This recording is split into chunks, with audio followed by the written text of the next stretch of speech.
So now let's bring everything together. We've covered a lot of ground, and I want you to see how all these pieces fit into one cohesive ecosystem. This is the mental model you should carry with you throughout your CISSP journey and throughout your career. It starts with assets. You cannot protect what you don't know you have. So the first step is identifying your assets, your data, your systems, your people, your intellectual property, and understanding their value. What is the business impact if this asset is compromised? What is the cost of losing it? What is the cost of replacing it? This is your starting point. From asset valuation comes risk. You assess the threats that could harm your assets, the vulnerabilities that could be exploited, and the likelihood of those threats materializing. This is risk assessment. And risk assessment is not a one-time activity. It's ongoing. Threats change. Vulnerabilities appear. Your risk profile evolves. With that understanding of risk, you build governance and policies. Governance is the framework of rules, practices, and processes that guide how security is managed. Policies are the specific statements of intent that operationalize that governance.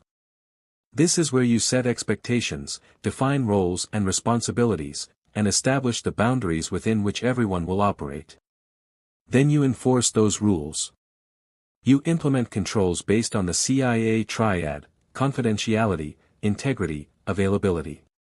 You manage access using the IAAA pipeline: identification, authentication, authorization, accountability.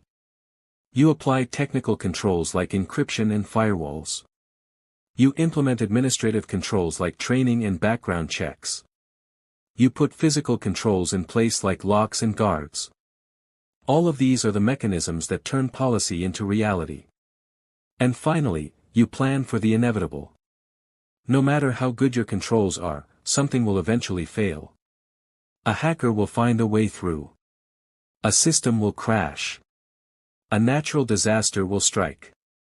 That's why you have business continuity and disaster recovery. BCDR is your safety net. It ensures that when the worst happens, the organization doesn't just survive, it continues to move forward. This is the complete security ecosystem. It's not a collection of disconnected activities.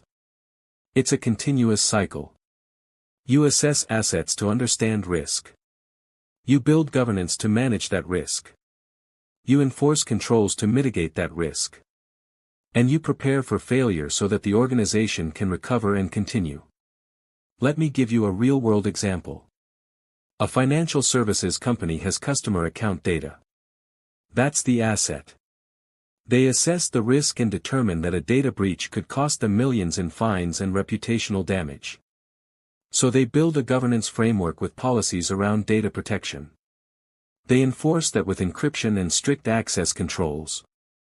And they implement disaster recovery plans so that if a ransomware attack encrypts their systems, they can restore from backups within hours and continue serving customers.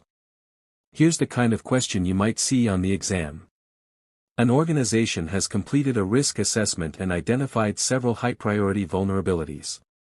What is the next step in the security ecosystem?